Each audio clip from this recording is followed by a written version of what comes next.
Okay, welcome back again, ladies and gentlemen, to The View from Here, Behind Enemy Lines. Today we have someone who is also, well, he's on the enemy team, actually, apparently. He's a Democrat Wow. from California. He's not only behind enemy lines, he's at the trenches, aiming at us. I think, I don't know. I was told that you are critical of what's going on in California.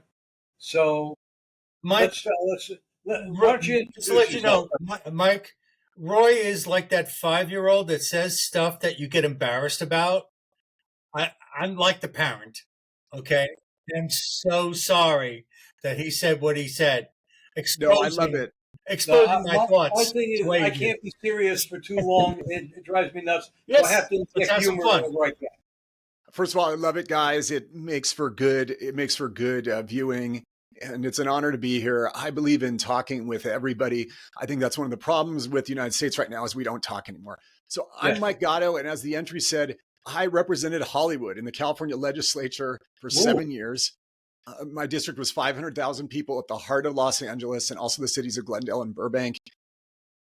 Yeah, and as the intro also said, I'm not afraid to call out anybody. If I think my party is making a mistake, I'll let them know. If I think the other side is making a mistake, I'm not afraid to share it. But the most important thing is that we talk.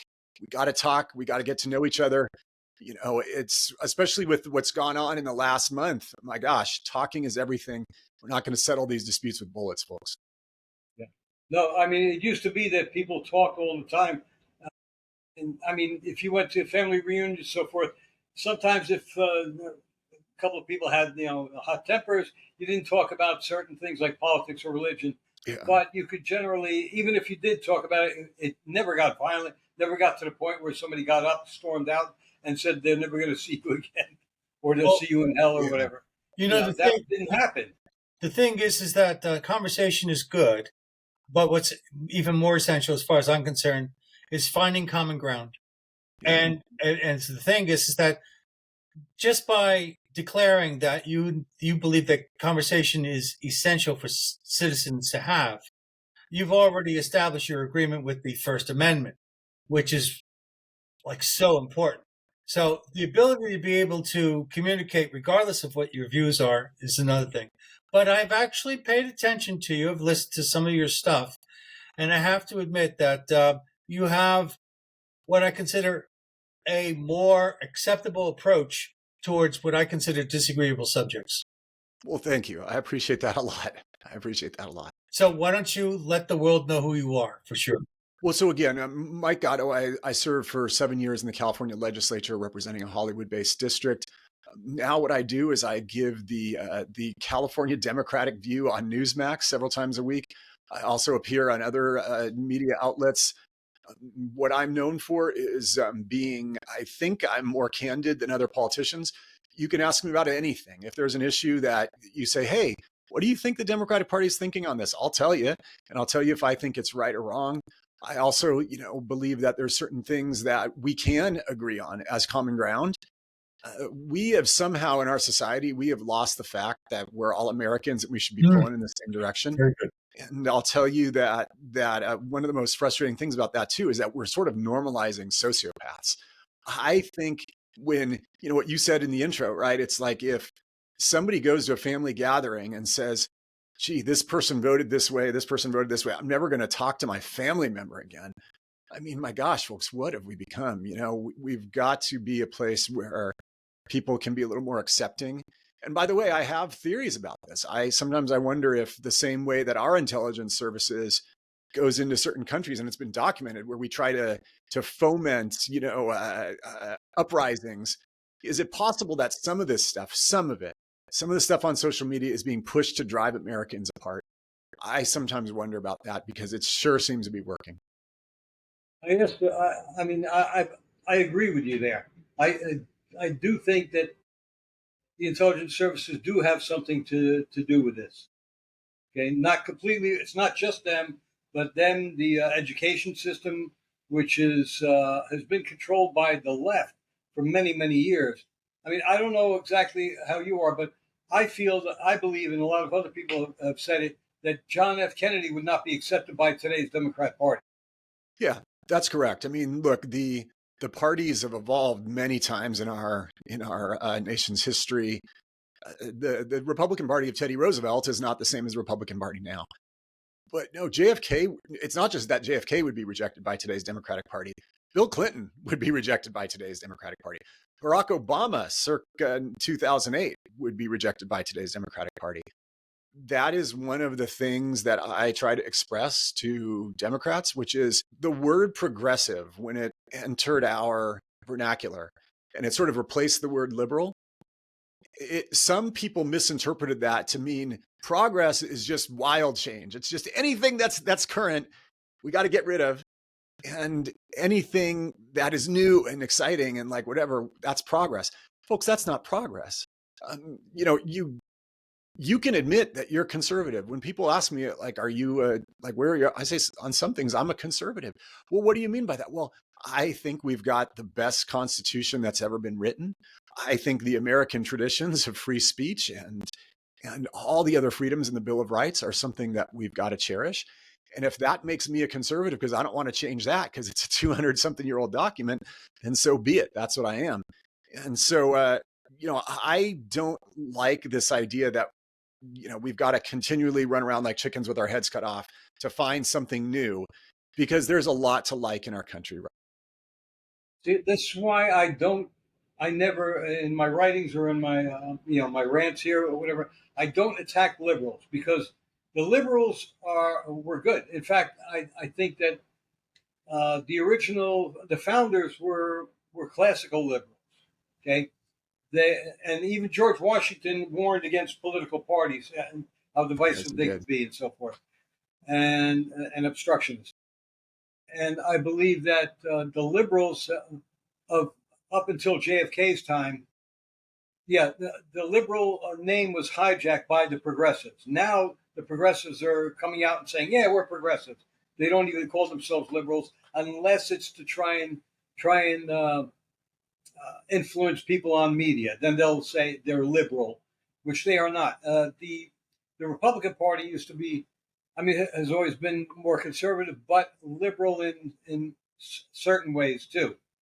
And nowadays, the Republicans are painted at, well, I don't like the fact that the rhinos have taken over the GOP, just as communists and Marxists have taken over the Democrat Party.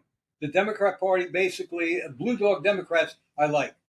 Fetterman is, at first when Fetterman ran, and that's Mike's state, he was incensed. But Mike is so happy that Fetterman won. I personally think that he's probably doing a better job than Dr. Oz would have. Well, it was obvious that Fetterman, when he started off, he had mental problems. He had physical issues. He was not lucid. And after getting, I personally still think that he should not have run. But to me, he's a miracle. He is this guy that got out of whatever illness or condition that he was in, and all of a sudden he started talking, common sense. So the thing is that I'm all for common sense. We're talking about liberalism versus conservatism. I've always felt that the essence of liberalism and conservatism is the same as youth and maturity.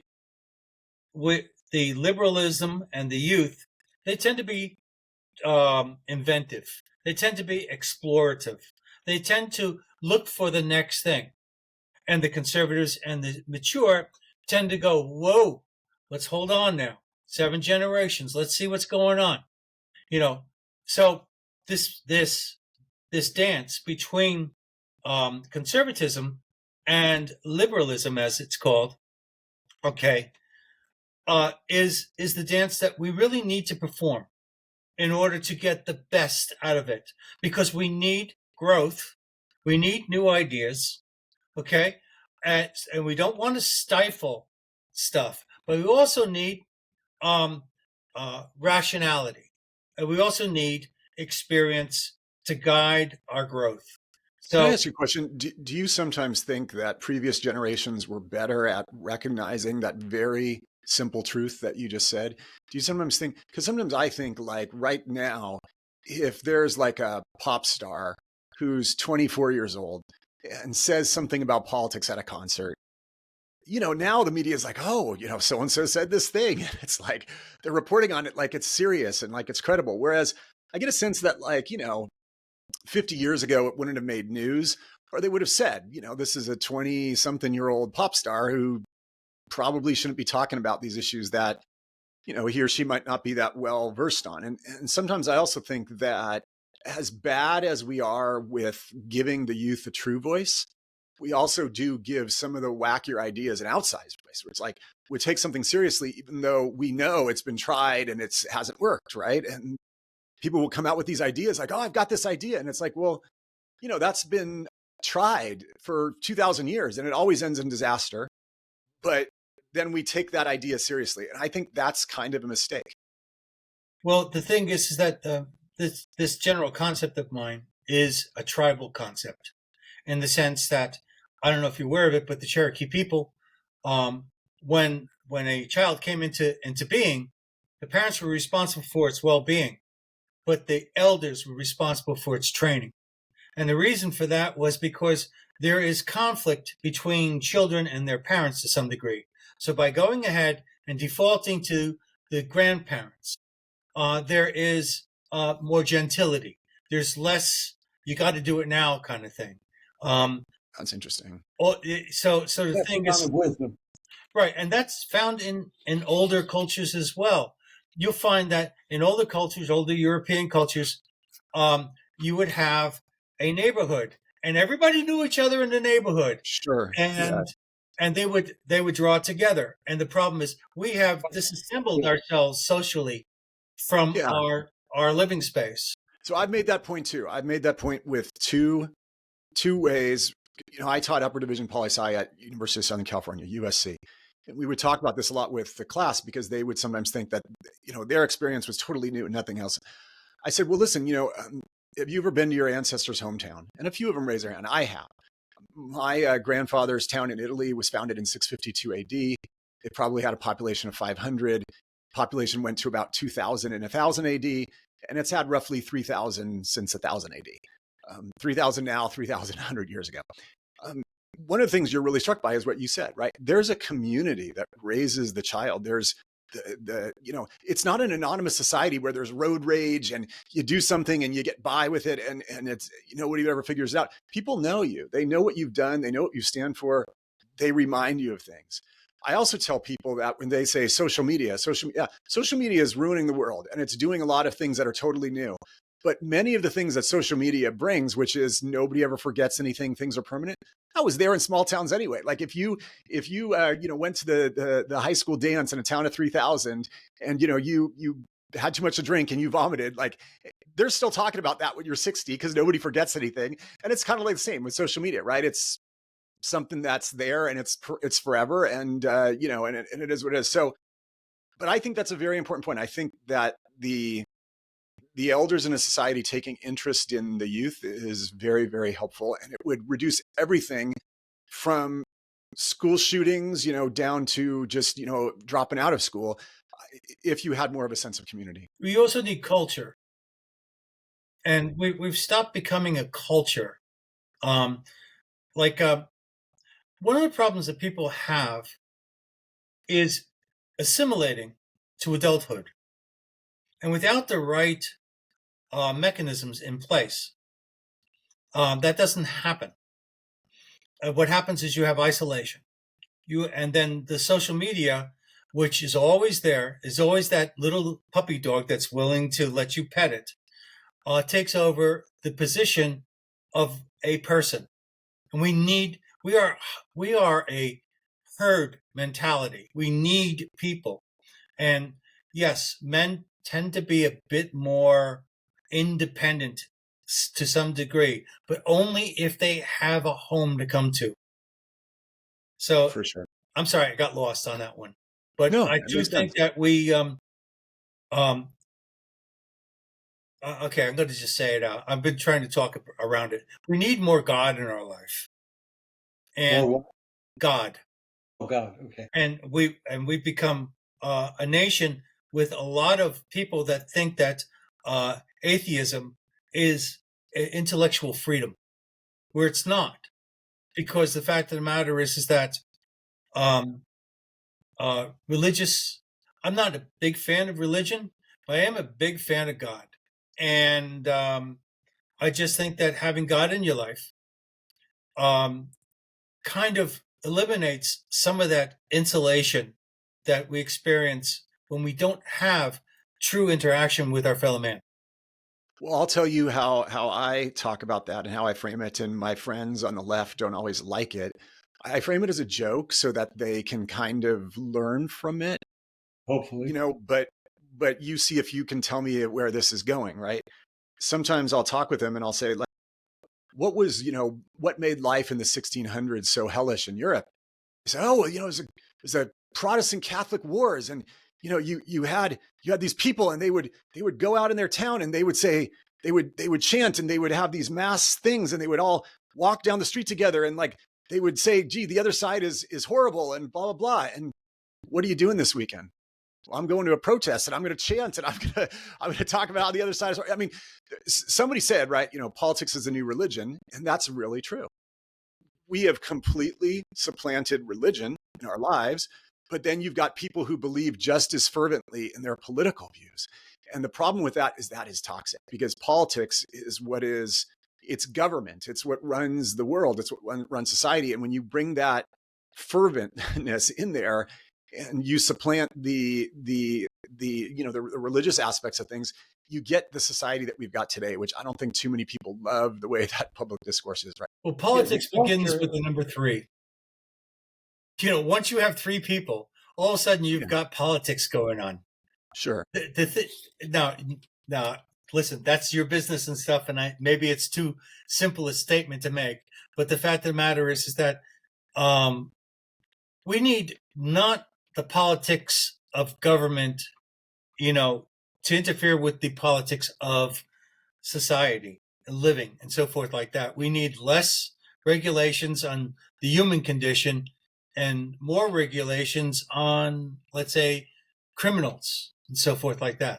Well, this is where our culture is being attacked. It's being attacked. This is why I differentiate when I make my attacks between left and liberals. I don't call them liberals. I call them leftists all the time. And the left has to destroy the culture, the society it's in order to create chaos, so that people will beg them, look, bring us order, and they'll get a false promise of law and order, whatever, that can never be kept in return for giving up all their freedoms. And we've seen that in Europe in the last few years, in the European Union. People are like sheep these days. Now, we don't hear over here because of the media; it refuses to tell us. But there are protests going on all over Europe where patriots are saying, "No, this is wrong.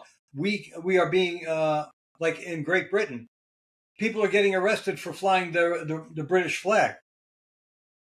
Okay, same thing is happening in France and Holland and elsewhere, where farmers have been protesting for the past few years against government policies that are destroying crops and making it more expensive to run farms, trying to drive basically family farms out of business, and also killing a lot of livestock, basically leading Europe into a famine eventually. Okay, anyway.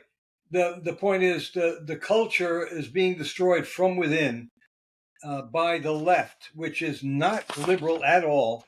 It is as far away from the liberal as possible, and they just want the chaos so that people will beg them to run things. Although you could argue that there have been people in history on the right as well who. Oh yeah, definitely. That MO of like, we're going to destroy things or scare people, and then we're going to be more heavy-handed. I mean, that's a political playbook. That's not necessarily a right or left. Let me ask you this. Do you think that Donald Trump is on that path, that he's trying to be a tyrannical dictator? There's things that he's doing that I really don't like, and I'll tell you them from a conservative standpoint, okay? Again, I said that I believe that the U.S. Constitution is tremendously valuable, and I believe that the traditions in this country are tremendously valuable, and they're something that should be honored. Think back to my history books, and I think back at like what made us as a country, what values made us as a country. One of the biggest values that we had as a country was not having a too powerful federal government, not having a leader, a king, an executive, whoever, who could move too many troops and use them in cities and stuff like that. And so when he starts doing this thing where he's using the military to come into cities, I mean, look, I've been on national television saying Democrats missed an opportunity here because they could have cleaned up the cities to begin with. And let's stipulate to that, right? Yeah. They've screwed up. But I still don't like it. Just something about it. Something about what he's doing there, that to me is too much big government, right? I think we could agree, calling the Marines in to do law enforcement in the United States, it doesn't really go with our traditions, right? It is undesirable, but at the same time, there sometimes are conditions that are novel, and the with the rebellion. And the thing is, he is getting results. Washington is a fine example of that. So no, I would prefer if there were no troops in our cities, but at the same time, I also would prefer there not to be murder in our cities. And it seems that putting the troops in there solved that problem. Now, constitutionally, I'm not completely sure that he doesn't have the authority. And I'm not a constitutional expert, so I can't really have that conversation with you. But the results, to me, are the most important. And the mayor, even herself, said thank you. So if the mayor of the city that received these troops said thank you, right, that to me is... Look, I would challenge you on just a couple of things, okay? Respectfully. Number one, would you feel as comfortable if this was Biden or Obama who was doing it? Okay, and if not, you got to have the same fair principles to apply to everybody. And number two is, what you said there kind of sounds like the ends justify the means. And we have to be so careful to safeguard in this country our traditions, the Constitution, because, there's always an excuse. There's always something you can say. Look, I live in Los Angeles, right? The conditions here on the streets are deplorable. There's that word. They're horrible. And the leadership of our cities, they own that. That's their fault. That is their fault. But I still think we have to respect the traditions, right? And those traditions are like, well, I don't like any president having this type of power. This should be something that goes to the states, right? And that's something that, if you had talked about this with conservatives just 10 years ago, they'd be like, yeah, the states should have this power, not the federal government. Well, here's the thing. I'll answer your question. The National Guard down to LA, for example, but he won't do that. I'll answer your question. You mentioned if Biden had done so. Well, Biden did not do so. So the thing is that why didn't Biden insist on cleaning up the city? Because that was not in his game plan. And the other thing is that I have absolutely zero respect for Biden. So to me, he's deplorable. So don't say. So the thing is that it's like this: if a career criminal has a firearm in his hands, that's not okay. But if you have a firearm in your hands and if you're mentally fit, that's okay. So the use of a particular tool is also dependent on who's holding it.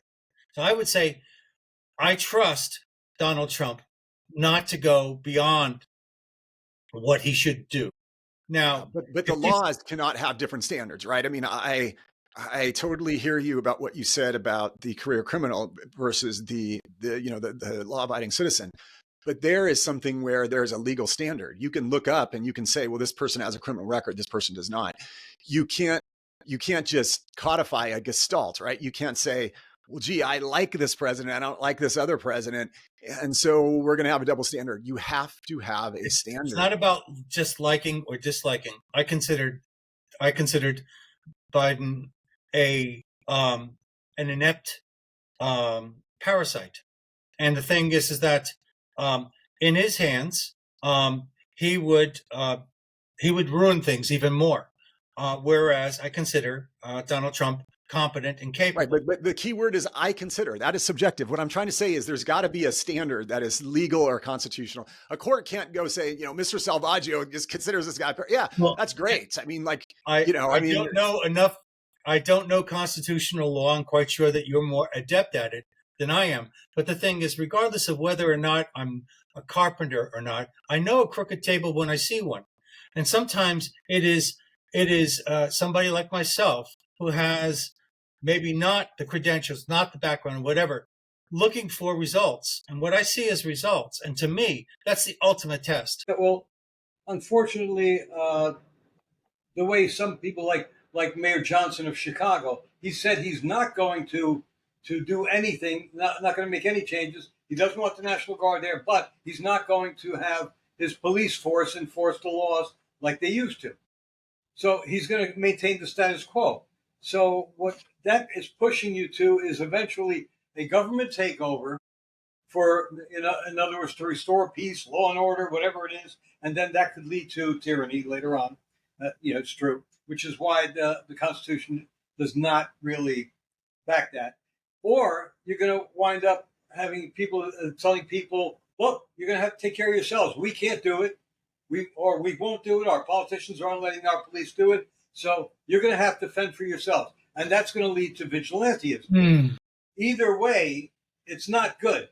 But if you go the one way, vigilantism, hopefully that will not last forever.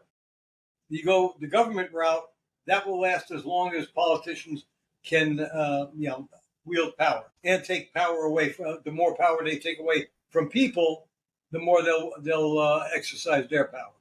I think this is all very interesting, but I think we should take full advantage of Mr. Gatto's experience and ask him about what's going on in California in regards to the election. I think our listeners would love to know your inside view of the Republican and the Democrat people that are running. I understand it's quite a large number of Democrats seem to be in the mix, and it seems very intriguing to me.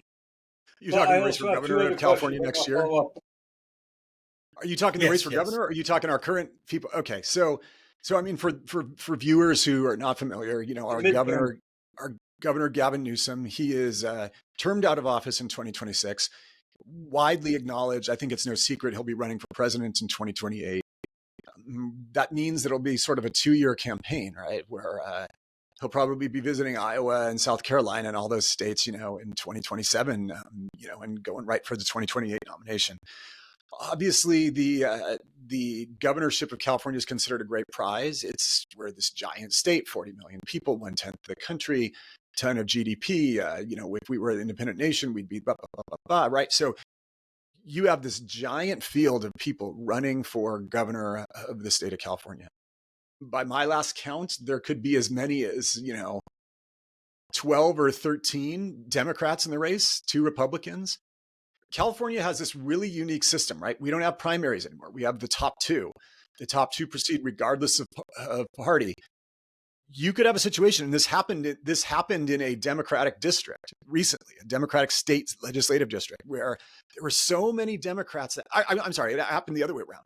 It was a Republican district. There were so many Republicans that ran that they each got 10%, 10%, 10%, 10%, 10%. And then there was like 2 Democrats who ran and they got 12% and 12%, and they made it to the runoff. You could have that happen in the race for California governor. You could have there's 13 Democrats and they each get 8%. And then there's 2 Republicans who get 12%, and those would be the potential next governors. You think Kamala has a chance? Well, she's not running. She has announced conclusively that she's not running. We have a lot of big names, in the field. But just like what's going on nationally, where you have like the AOC wing of the party and then everybody else, in California, you have a few people who represent that wing of the party, and then you have a few centrist Democrats, and I'd say the ratio is roughly 10-3, maybe 9-4, but it's going to be a free for all and just an absolutely crazy race.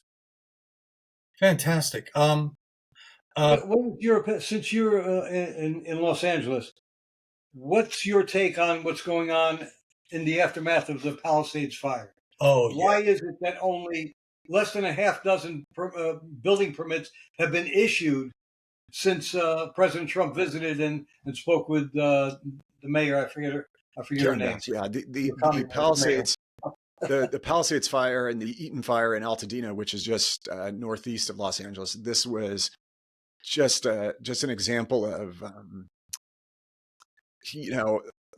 look, there's certain things you can't control. You can't control 106 mile an hour wind. But I come from that school of thought, which is you got to do everything you can do as a human. If I was told that there's a tsunami that's going to hit the coast, oh my God, it's a 30-foot wave. And my gosh, it's going to be really bad. But I'll tell you, I would have humans go out there and dig sandbags and fill sandbags and, evacuate people and stuff like this. We had foreknowledge of these fires. We had the National Weather Service put out a tweet and an announcement and a press release and emails, I want to say 2-3 days before them. And they said, it was like, government bureaucrats speak in a certain language, very dry and boring. This was not dry and boring, folks. The National Weather Service said something like, on Wednesday, there will be catastrophic fire risk. Be prepared for 50-mile-an-hour sustained winds with dry conditions that are going to lead to catastrophic fire risk, right? And it was like, and then you go back and it's like, did we do brush clearance? No. Did we post trucks in these communities with water? No. Did we pre-deploy the National Guard? No. Did we pre-deploy law enforcement or volunteers to help direct traffic when people fled the fire? No. We did very, very, very little. And it is so heartbreaking when you think about the things that were not done. And, you think about people who lost their lives or lost their homes. My business partner, great guy, father of two young children. I was on the phone with him when the fire broke out and his daughter started coughing from the smoke. And he and his neighbor pulled an all-nighter, pumping water from their pool to wet their houses. Their houses are the only homes within a several mile radius that survived. And it's, and these people were told, you're on your own. You're on your own. And yeah, but the media afterwards, the left-wing media afterwards reported that the Weather Service failed. They didn't do anything. They tried to blame it on Trump because they said he had fired so many people from the Weather Service. And I think that the firings that took place had not yet taken place anyway. I may be wrong about that, but no, it's one of those things where, like, I know it sounds like I'm casting blame, but what I'm trying to do is say that there are things that are really tough and they are acts of God or they're out of our control, but you got to do everything possible. Yes. To, as a human being, even if it's, an act of God or out of your control, you got to do everything possible as a human being. And that's a local responsibility, basically. Precisely. City, county, and state. Yeah. Yeah. And they did nothing. The presence of the mayor of Los Angeles would have been improved the outcome. I'm sorry, say that again. Do you think that the presence of the mayor of Los Angeles would have improved the outcome? That's a great question. Because she didn't do anything afterwards anyway. No, that's a great question. Go ahead. So, I think that the mayor's office in a big city is an administration, right? It's 100 people, but it starts at the top. And had they, look, if she was traveling, but she had told her police chief, fire chief, and everybody, hey, you guys are going to post people at the evacuation routes. We can't control the fire. We can't control what burns. We can't somehow magically fill the reservoir that's empty. We can't even control if there's pressure in the hydrants. But you know what we can control? We can put law enforcement there. I don't know if you guys know much about this as I do, but there were streets where the fire moved so fast that people abandoned their vehicles in the middle of the street. So the fire trucks could not get up to fight the fire. And the people who were afraid of dying could not get out of the neighborhoods. Right. And it's like, that is something controlled by humans. If you had put people on the evacuation routes. A lot of these communities like the Palisades, there's 2 roads in and 2 roads out. They're at the top of a hill, and it's like just posting people there and making the chaos that much more manageable would have saved lives and time and structures. And it's things like that it's like, that's low hanging fruit. And I'm not saying this because I've got an agenda. I'm not. I'm saying it because we got to learn as a society, like this should never happen, and it should not have happened like that, and it should not happen again. And so I just hope that next time we are way more prepared. I can also tell you that when the state finally called up the Guard, it was like, well, we're gonna activate some people up in Sacramento, where people don't know that's a 300-mile drive, and we're gonna have them drive. It was like, well, this is days after the fire, and now you're adding drive time. Like, there's people in the community who are like, there's just a lot that didn't make sense. And then, and now you got the aftermath, and then you got the bureaucracy just being awful to the poor people who lost their. Yeah. See, the thing is, I live in a flood zone, and it's made me a little sensitive whenever a calamity like that happens. Man, from this side of the world, that was terrible to watch. That was a great scar. Very, very sad. But the worst part is the rebuilding is not taking place. And my understanding is, and you'll have better knowledge about this than I do. My understanding is that rather than giving permits for people to rebuild, which they've only given out, as last I heard, 6 or 8, maybe. They are trying to sell the land to a huge developer, one of the big companies. I don't know, Blackstone or State Street or whatever, to try and buy these properties and then develop them and put up low income housing. I heard.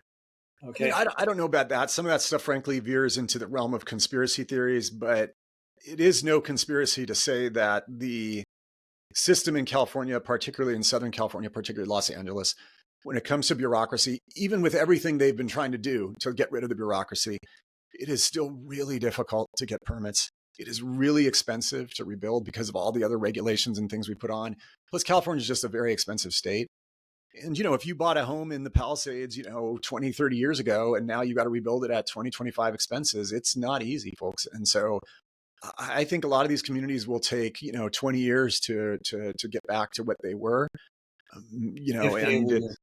Yeah. Let's hit you with another question. Shoot. Take advantage of our representative of California. We can pick at his brain. Yeah. So, I'm hearing over and over again that the California power grid is poorly managed or underestablished. Yes. Rolling brownouts. I used to work, in substation and so forth. So I'm curious about this because we only hear secondhand information on this side of the world. Great question. One that I know a lot about. So during my last term in the legislature, I chaired the Utilities Committee. Beautiful. And, I came to learn a lot about this realm, and I came convinced that we need tremendous reform in California.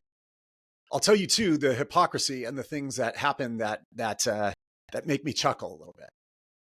There was a mandate put in place that every new car sold by 2035 in California had to be electric. Okay, did some math. It's very hard to argue with math.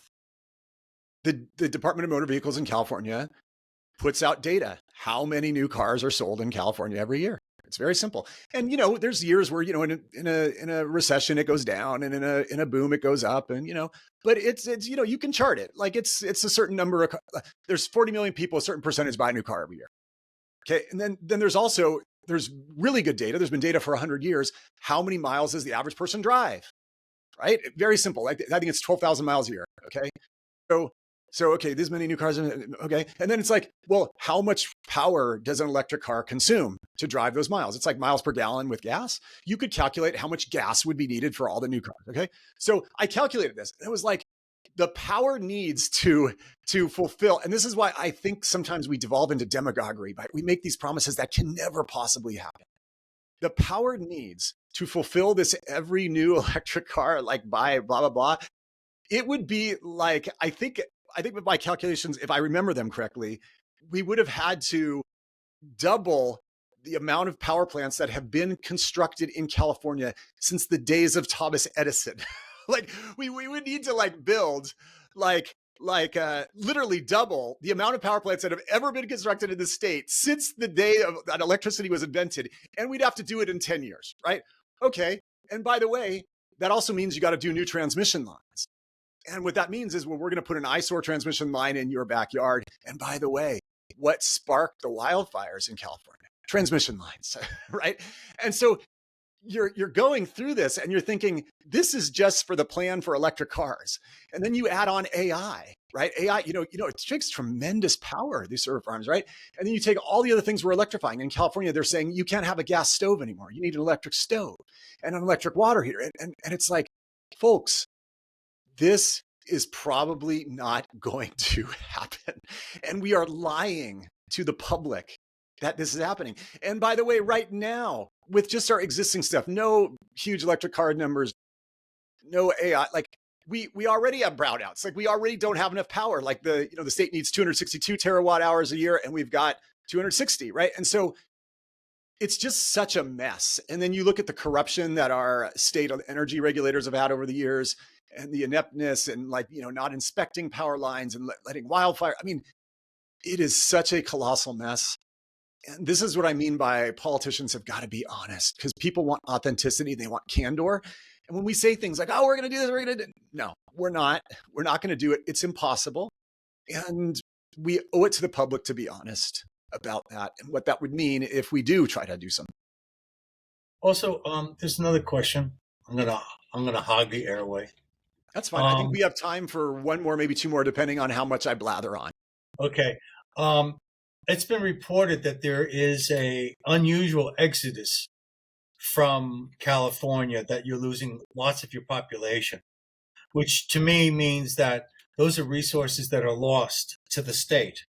So if that is true, then my question is, what's going to be done to make California more desirable to those people who actually left it? And I'm presuming they're not all leaving for political reasons. Yeah. So I have a fear, right? I love California. I love this state. Grew up here. Yeah, it's beautiful. I have a fear that we are becoming like those countries in the world that only have two types of people: the extremely rich, who go to work in bulletproof SUVs, chauffeured by somebody else, and the extremely poor, who are seething with rage at this society. Like in Brazil. Yeah, like several countries, you could argue Argentina, Brazil, several places like that, right? That's my fear. That's my concern. The net numbers, again, it's statistics, and I think they are pretty accurate. California has been losing population and losing congressional districts relative to the rest of the country. That means we lose political power. It means we lose brain power. And it's like what you said, we lose human resources. We lose the middle class of tomorrow. I also think that, when I talk with young people, if you talk with a young person, a lot of people want to go back to where they were from, but when they graduate college, but there's a large number of young people too that, they go to a school that's in the middle of the country somewhere. And it's like the world is their oyster. I can move to New York. I can move to California. I can move to Florida. I can move to Texas. I can move to Colorado. Where should I move? And when I talk to young people, it breaks my heart because there's a sense of hopelessness. There's a sense houses are too expensive. The income tax is just crippling in California. It is debilitating. And, the regulation and the sales tax and everything like that, we're a very heavily taxed state. But what do we get for it? Our cities have a homeless problem. Our cities don't have paved roads, or well-paved roads. We have crime that's on the rise in a lot of places. Despite what they say, property crimes are on the rise. Murders are down, property crimes are up. It's not a place that a lot of young people have a lot of sense of hope for. And what has made California great all these years? It's been the influx of all these dreamers, right? Like, hey, I'm coming to California. I'm coming to Hollywood. I'm coming to Silicon Valley. I want to start a company. I want to do this. If we lose that in California, we will lose something that makes us fundamentally California. And so that is a concern. And what we can do about it? Well, we got to make things more affordable in this state. That means reducing the regulations that get in the way of affordability. It means reducing certain things that, property taxes, things like that get in the way of people thinking that they can have a piece of the American dream. It's not going to be easy, but we run the risk of being, there have been cities and regions in the United States in our short history that have lost power, like Detroit, right? It had was it like close to 2 million people like in 1968, and now it's 500,000? Yeah. The country. Yeah. Yeah. All right. So last question. I think we have time for one more. Who wants to hit me with something? Ask a Hollywood Democrat. Okay. We can create a new game show. We have to talk about this sometime. Okay. Yeah, sure. We want to mention that. We'll do that at the end. Why does California continue to overprotect its citizens? Everything I buy, no matter what I buy, if I read the fine print, I see this item has been found to cause cancer in California. Bah, bah, bah, bah, bah. Yeah, Every single thing I buy, it doesn't matter if it's a can opener, doesn't matter if it's a peeler, doesn't matter if it's a battery. Everything is. I know it's label fatigue. Yeah, yeah. Nobody dies in California. That's the truth. I tried to do something about that when I was in the legislature, and I'll tell you the genesis of it.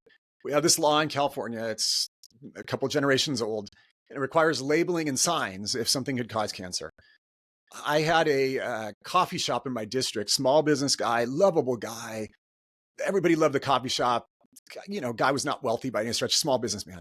He got sued because he didn't post that coffee and beer could cause cancer, right? And it's like, come on, folks, come on, right? Like when I don't know when last time you visited California, right? You walk into a parking garage and there's a sign that says, exhaust smoke can cause cancer. Yeah, okay. But at some point, if everything is labeled, nothing is labeled, right? If you're putting something on every single piece of clothing that says, cotton, if it's treated with this, at some point the people just ignore them and it's not effective. And so, that is something that I tried to reform. And I think we made some progress for small businesses, but we got to help the big businesses too now. Well, tell us about the book then. Okay. So, look, this is somewhat of a sad topic, but it's one that, I've had to deal with, and it's part of my life. When I was in office, I was at the height of my power. I was arguably the number 3 most powerful Democrat, or number 3 most powerful politician in this state. At the time, my father was murdered in a home invasion robbery in Los Angeles in a safe neighborhood. My father was a great guy. He was one of those old Italian men who grew fruit and everybody loved, and he had no enemies. The crime is still unsolved. I wrote a book about it called Noir by Necessity, How My Father's Murder Took Me to Dark Places. And what I talk about is the fact that there's too many unsolved murders in the United States. People forget victims. They often talk about criminals. They forget victims. And by the way, I'm lucky to have a platform. I'm here talking with you. I've got a big following on Twitter, X. There's a lot of murder victims out there, families of murder victims who don't have a platform. And they're sitting there anonymous, hoping for answers in these big cities where there's just too many murders. And so I wrote a book about it, and I tried to draw attention to the fact that there's a lot of unsolved crimes out there. And I also tried to weave in the politics. People approached me after my dad's murder and were like, "Oh, you've got to become an anti-Second Amendment crusader." It's like, guys, I mean, your reforms are not going to bring back my dad. And frankly, most crimes in big cities are done by handguns. They're not done by, the assault rifles you want to ban and stuff like that. And I felt it politically distasteful and also factually inaccurate. So I declined that invitation, even though I probably would have become very famous, right? I would have had a platform like a lot of these other people have, and I would have become a cause celeb, but I chose not to do that. And maybe I'm less famous because of it, but I had to do what I felt was right. So that's it. People can pick it up on Amazon. Again, it's called Noir by Necessity. I try to give some insight into politics, plus also some insight into what it's like to go through something like that. You mentioned in one of your interviews that you feel as though detective work has degraded, that there isn't a interaction with the community when a detective comes along. He defaults to a lot of technology, and actually determining the criminal, the perpetrator, has actually statistically gone down because of this. It has. They call that CSI effect. CSI effect affects the public because the public like expects every crime to be solved. Like, wow, isn't there some lab somewhere where they can beam up to the satellite and call the CIA and get a picture? No, that doesn't really happen unless it's a really, really big crime. Secondly, with law enforcement, there's this thing of like, well, let's just wait. Let's wait. We've got a fingerprint database, we've got DNA. Like, let's just wait. But in the old days, it makes you wonder, like, how were crimes ever solved before DNA and fingerprints, right? They were solved by gumshoe work, knocking on every door, talking to people. Did you see something? Well, why is this person starting to sweat when I talk to him, right? Like just good old fashioned human intuition, human search for knowledge. And I find that to be lacking in a lot of departments. And I find it to be something that I think results in the statistics show it's resulting in actually less crimes being solved since the advent of DNA than were solved before. How did that affect your political work? Because this happened while you were in office. Yeah. Did it stymie you? It must have, at least for a while. It did. There were some people who thought that this might have been a political killing to get me to not run for another office. I don't think that's the case, but I can tell you for a long time, I was not the best. I mean, like this type of thing is a huge, huge, huge time. And it's a huge weight on your psyche. And I became obsessed with my father's case and trying to solve it. For a long time, I probably wasn't the best friend. I probably wasn't present for my friends. I probably wasn't the best husband, to my wife, because I was my brain was so focused on this. But I'll tell you that, I do want to run for office again, but this is something that I feel like is unfinished business. I want it to be solved before I jump back in.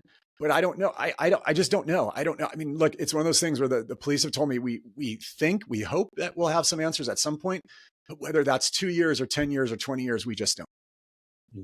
Well, anyway, thank you. Well, thank you guys. This is really it's wonderful to talk about stuff. I think we found some common ground as we promised, and I hope I can. We did prove something. We proved that conservatives are far more liberal than Democrats. I don't know about that, but that's a great way to end. What we've proven is that the left and right can, not left and right, Democrats and Republicans can speak. I mean, I'm a Republican only for primary purposes, and I generally tend to vote Republican since I started voting. However, the dialogue is what's important, I think, and I think we've proven that we can have a dialogue.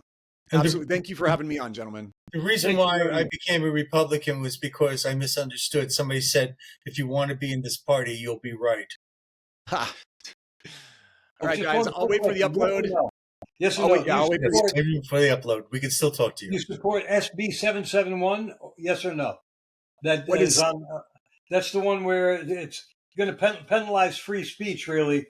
Don't give him a last minute thing like that, man. Yeah, honestly, I don't know what bill that is, but I'm for free speech. I'm for free speech. Look into it. Free him. Okay. Free him. Let him go.